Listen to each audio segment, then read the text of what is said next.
I thought I knew everything about my husband until I found that second phone buzzing with messages from his supposedly dead ex-girlfriend. Last Tuesday started like any other morning. My husband left for his usual workout at 6 a.m., kissing me goodbye and promising to pick up groceries on his way home. I had the day off from work, so I decided to tackle the mountain of laundry that had been staring at me accusingly from the corner of our bedroom for weeks. When I grabbed his gym bag from the closet to check for dirty clothes, I felt something hard wrapped in a towel at the bottom. My first thought was that he'd forgotten his protein powder again, but when I unwrapped it, my heart stopped. A sleek black phone I'd never seen before sat in my palm, and it was buzzing with notifications. The lock screen showed dozens of unread messages from someone saved as M with a heart emoji. My hands trembled as I tried to process what I was seeing. My husband had been nothing but transparent with me for our entire 3-year marriage. He left his regular phone lying around constantly, never hiding anything. This felt like discovering a whole other person living in my house. I knew his passcode, we'd always shared everything, and my finger hovered over the screen for what felt like forever before I finally entered it. The same code worked, which somehow made everything worse. The messages that loaded made my stomach drop to the floor. The conversations went back months. Intimate messages, photos I couldn't bring myself to look at closely, and plans to meet up. But here's where it gets absolutely insane. The contact name wasn't just M. When I scrolled up to see the full contact info, it showed a name I recognized immediately. His ex-girlfriend from college who had supposedly died in a car accident 4 years ago. I remembered that phone call vividly. He'd been devastated, crying harder than I'd ever seen him cry. He'd flown back to his hometown for the funeral, spent a week there grieving, and came back a changed man. We'd talked about her occasionally over the years, always in past tense, always with this heavy sadness in his voice. He'd even kept a framed photo of them together on his desk at work as a memorial. But here she was, very much alive, sending him messages about missing him and asking when they could see each other again. The most recent message was from yesterday afternoon, just hours after he'd left for work. It was a photo of her in what looked like an apartment I didn't recognize, with a caption about waiting for him. I spent the next hour going through every single message, and the picture that emerged was devastating. They'd been seeing each other for at least 8 months. She lived about 2 hours away in a city he visited regularly for work. The messages revealed that she'd never actually died. They'd faked her death together so he could move on with his life without the messy breakup, but they'd reconnected somehow and started this whole affair. The worst part was reading how they talked about me. She called me the wife and made jokes about how clueless I was. He defended me sometimes, but not in the way a husband should. He talked about me like I was some obligation he had to manage rather than the person he promised to love forever. I took screenshots of everything, my hands shaking so badly I could barely hold the phone. Then I carefully wrapped it back up and put it exactly where I'd found it. I couldn't confront him yet. I needed time to process this bomb that had just exploded my entire reality. The rest of the day passed in a blur. I called in sick to work for the rest of the week, claiming food poisoning. Every time I looked at myself in the mirror, I saw a stranger. The woman staring back at me had been living a complete lie for months without knowing it. When my husband came home that evening, he acted completely normal. He kissed me, asked about my day, and complained about traffic. He made dinner while I sat at the kitchen table, watching him move around our kitchen like he wasn't actively destroying our life together. The casual normalcy of it all made me feel like I was losing my mind. That night, I lay awake listening to him breathe beside me, wondering how many lies I'd been living with. Every business trip, every late night at the gym, every time he'd been extra affectionate afterward, it all took on a sinister new meaning. I felt like I was sharing my bed with a complete stranger. Update 1. It's been a week since I found the phone, and I've been living in this weird alternate reality where I'm investigating my own husband like some kind of amateur detective. I haven't confronted him yet because I needed to understand the full scope of what I was dealing with. I started paying attention to details I'd never noticed before. His behavior patterns, the times he was unreachable, the way he'd sometimes come home smelling like different soap or shampoo. All these little things I'd dismissed as meaningless suddenly formed a clear picture of deception. The breakthrough came when I decided to do something I never thought I'd do. I followed him. Last Thursday, he said he had to work late on a project presentation. Instead of going to his office, he drove straight to the train station.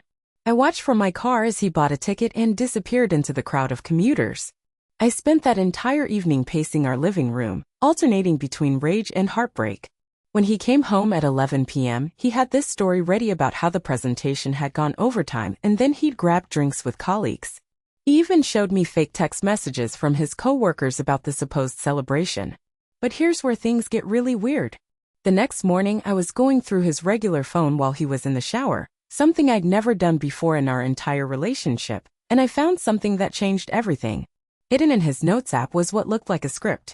Detailed conversations he was supposed to have with me, responses to questions I might ask, and backup stories for different scenarios. At first, I thought it was just him being paranoid about his affair. But as I read more, I realized the scope was much bigger.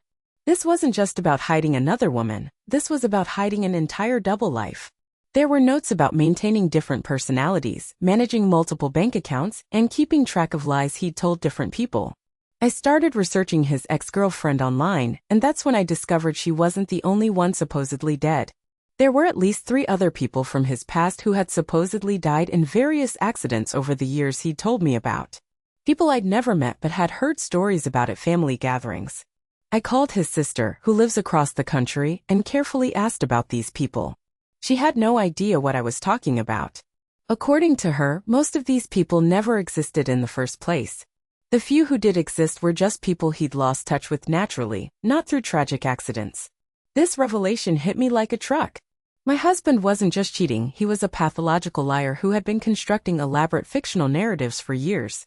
Every sob story, every emotional moment where he'd opened up to me about losing people, every time I'd comforted him through his grief, it had all been performance art. I started questioning everything. Our entire relationship, how we met, whether anything he'd ever told me was true.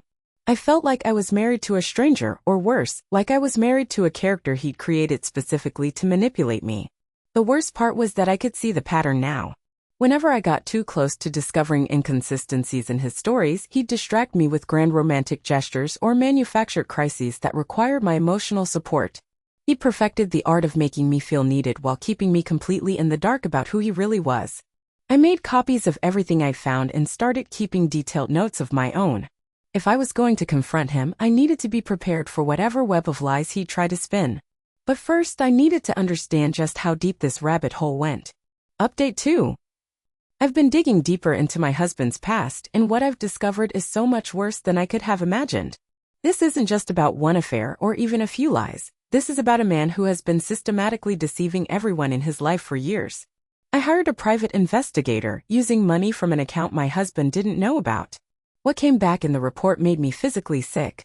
The woman I thought was his ex-girlfriend isn't his ex-girlfriend at all. She's his wife.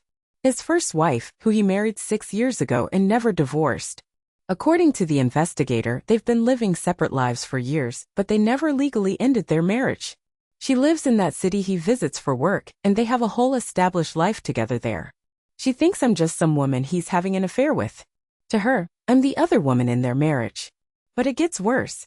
The investigator found evidence of at least 2 other women in different cities who seem to be in similar situations to mine. One in Denver, one in Portland. All of us thinking we're in committed relationships with him, all of us completely unaware of the others. I spent 3 days just sitting in my car in various parking lots, crying and trying to process the magnitude of what I'd discovered. My husband isn't just a cheater, he's running some kind of elaborate con where he maintains multiple identities in relationships simultaneously. The Denver woman has been with him for 2 years. She's pregnant. The Portland woman has been with him for 4 years and they just bought a house together. I found their social media profiles and seeing pictures of him with these other women, looking exactly as happy and in love as he does with me, broke something inside me that I don't think will ever heal. I started doing math, trying to figure out how he managed the logistics of all this. The business trips, the work schedule, the money, it all started making sense in the most horrifying way possible. He's been living like 4 different lives, traveling constantly, keeping elaborate calendars and fake identities. The financial investigation revealed that he's been siphoning money from joint accounts I didn't even know we had. He'd been putting my paychecks into accounts that were funding his other lives. The house we live in isn't even in both our names, it's in his name and the name of his first wife. I confronted the bank about our joint account and discovered that what I thought was our savings for a future family vacation was actually a fund he'd been using to pay for his other relationships. Every time I'd contributed money thinking I was building our future together, I was actually funding his betrayal of me. The most devastating part was realizing that everything I thought I knew about our relationship was a lie. The way we met, the stories about his family, his job, his past, none of it was real. He constructed an entire fictional version of himself specifically for me, and I'd fallen in love with a character rather than a person. I started having panic attacks, barely sleeping, and losing weight rapidly. I couldn't eat, couldn't focus on anything, and spent most of my time just staring at the evidence I'd collected, trying to understand how I'd been so completely fooled. But then something shifted. The grief and shock started transforming into something else: determination. I wasn't going to let him continue destroying lives. I wasn't going to be another victim in his web of lies. I was going to take control of this situation and make sure he faced consequences for what he'd done. I started documenting everything. Every lie, every inconsistency, every piece of evidence. I opened my own bank account and started moving money there secretly. I contacted a lawyer and started learning about my options. I reached out to the other women, though I haven't told them everything yet. The hardest part was continuing to live with him while knowing all of this. Every kiss, every conversation, every moment of normal domestic life felt like torture. But I needed to be strategic about how I handled this. I couldn't let him know what I'd discovered until I was ready to act. Final update. It's been 3 months since I found that phone, and I'm writing this from my new apartment across town. The confrontation didn't go anything like I expected, and the resolution to this whole mess is stranger than I could have imagined. I had planned this elaborate confrontation where I present all my evidence and watch him try to explain himself. I'd coordinated with the other women, contacted lawyers, and prepared for what I thought would be a messy legal battle. But when the moment came, everything went completely sideways. The night I decided to confront him, he came home and immediately sat me down at the kitchen table. He looked exhausted and defeated, and before I could say anything, he started talking. He told me he knew I'd found the phone. He'd been watching me for weeks, seeing the changes in my behavior, and he knew it was only a matter of time before everything came out. But then he said something that knocked me completely off balance. He told me that everything I'd discovered was part of an elaborate undercover operation he'd been running for federal investigators. The multiple identities, the fake relationships, the complex web of lies, it was all part of a years-long investigation into financial crimes. He pulled out official documents, badges, and evidence that seemed to support his story. According to him, the other women were all part of the operation too, though most of them didn't know the full scope of what they were involved in. He'd been tasked with infiltrating a network of people who were using fake identities and multiple relationships to launder money and commit fraud. My first instinct was that this was just another elaborate lie, but as he kept talking and showing me documentation, I started to believe him.